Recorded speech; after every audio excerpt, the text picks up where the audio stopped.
இன்னைக்கு நம்ம பார்க்க போகிறது consequences of marriage and special marriage act 1954. So இந்த மேரேஜ் கீழே கல்யாணம் பண்ணாங்க அப்படின்னா அதோடைய கான்சிக்வன்சஸ் என்ன அப்படின்றத பார்க்க போகிறோம். இது ஒரு ஃபார்ம் ஆஃப் சிவில் மேரேஜ் தான். ரெண்டு மதத்தை சேர்ந்தவங்க அவங்க மதத்தில் கல்யாணம் பண்ணிக்க விரும்பலை அப்படின்னா அவங்க ஸ்பெஷல் மேரேஜ் ஆக்ட் கீழே அவங்க வந்து கல்யாணம் பண்ணிக்கலாம். அவங்க கல்யாணம் பண்ணிக்கிட்டாங்க அப்படின்னா அவங்களுடைய ரைட்ஸ் அண்ட் ஆப்ளிகேஷன்ஸ் என்னன்றது தான் இதில் நம்ம வந்து எழுதணும். ஸோ மேரிட்டல் ஸ்டேட்டஸ் பொறுத்த வரைக்கும் அவங்க லீகலி ஹஸ்பண்ட் அண்ட் ஒய்ஃப் ஆகிடுறாங்க. இரெஸ்பெக்டிவ் ஆஃப் அவங்க என்ன ரிலீஜனாக இருந்தாலும் சரி, கேஸ்டாக இருந்தாலும் சரி, அவங்களுடைய மியூச்சுவல் ரைட்ஸ் அண்ட் ஆப்ளிகேஷன்ஸ் எல்லாமே பார்த்தீங்கன்னா ஈக்குவலாக வந்து ரெண்டு பேருக்கும் அந்த ரைட்ஸ் அண்ட் ஆப்ளிகேஷன்ஸ் ஆட்டோமேட்டிக்காக வந்துடுது. Cohabitation, consortium, respect, fidelity, support, right to maintenance ரெண்டு ஸ்பௌஸ்க்குமே ஒருத்தவங்களுக்கு ஒருத்தவங்க மெயின்டெனன்ஸ் ரைட்ஸ் வந்து அண்டர் செக்ஷன் 36 and 37 வந்து டிஃபைன் பண்ணியிருப்பாங்க. சக்சஷன் இன்ஹெரிட்டன்ஸை பொறுத்த வரைக்கும் செக்ஷன் 21 ஸ்பெஷல் மேரேஜ் ஆக்ட்ல டிஃபைன் பண்ணியிருப்பாங்க. அதாவது அவங்களுடைய குழந்தைகளும் இவங்களும் சரி இந்து சக்சஷன் ஆக்ட் 1925 படி தான் வந்து அவங்களுக்கு சக்சஷன் ரைட்ஸ், இன்ஹெரிட்டன்ஸ் ரைட்ஸ் வரும். அவங்களுடைய பர்சனல் லாக்கு கீழே அவங்க இன்ஹெரிட்டன்ஸ் பண்ண முடியாது. அதாவது எக்ஸாம்பிள், ஒரு ஹிந்து இந்த ஆக்ட் கீழே கல்யாணம் பண்றாரு அப்படின்னா, இல்ல ஒரு முஸ்லீம் இந்த ஆக்ட் கீழே கல்யாணம் பண்றாரு அப்படின்னா அவங்களுடைய பர்சனல் லாவோடைய இன்ஹெரிட்டன்ஸ் ரைட்ஸ் வந்து அவங்க எடுத்துக்க முடியாது. அவங்க இந்த இந்தியன் சக்சஷன் ஆக்ட் கீழே வர இன்ஹெரிட்டன்ஸ் ரைட்ஸ் தான் எடுத்துக்க முடியும்.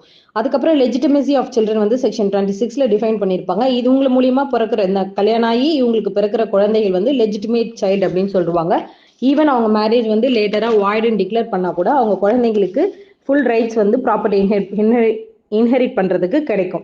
அடுத்து கார்டியன்ஷிப் அண்ட் கஸ்டடி பொறுத்த வரைக்கும் மேட்டர் ஆஃப் கஸ்டடி, மெயின்டெனன்ஸ் எல்லாமே பார்த்தீங்கன்னா அவங்களோட எஜுகேஷன் ஆஃப் சில்ட்ரன் எல்லாமே வந்து கோர்ட்டு தான் டிசைட் பண்ணும். அவங்களோட சைல்டோட வெல்ஃபேரை கன்சிடர் பண்ணி செக்ஷன் 38 கீழே.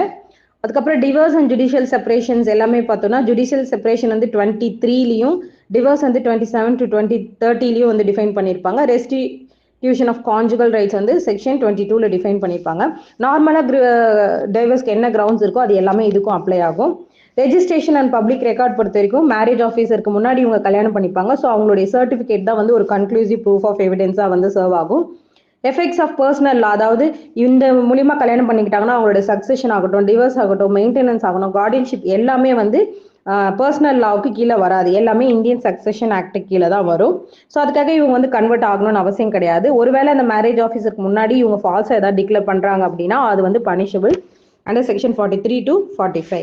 3 கேஸ்லாம் கொடுத்துருப்பேன். Smriti Seema versus Ashwini Kumar, Lily Thomas versus Union of India, Sarla Mudgal versus Union of India. இந்த லிலி தாமஸ் கேஸ் பொறுத்த வரைக்கும் ஒரு ரிலீஜன்லேருந்து இன்னொரு ரிலீஜன் கல்யாணம் பண்ணுறதுக்காகவே அவங்க கன்வெர்ட் ஆனாங்க அப்படின்றதுனால அவங்களுடைய முன்னாடி மேரேஜ் வந்து இன்வேலிட் அப்படின்லாம் கிடையாது. அது வந்து வேலிடான மேரேஜ் தான். ரெண்டாவதாக பண்ணது தான் இன்வேலிட் ஆகும். தேங்க்யூ.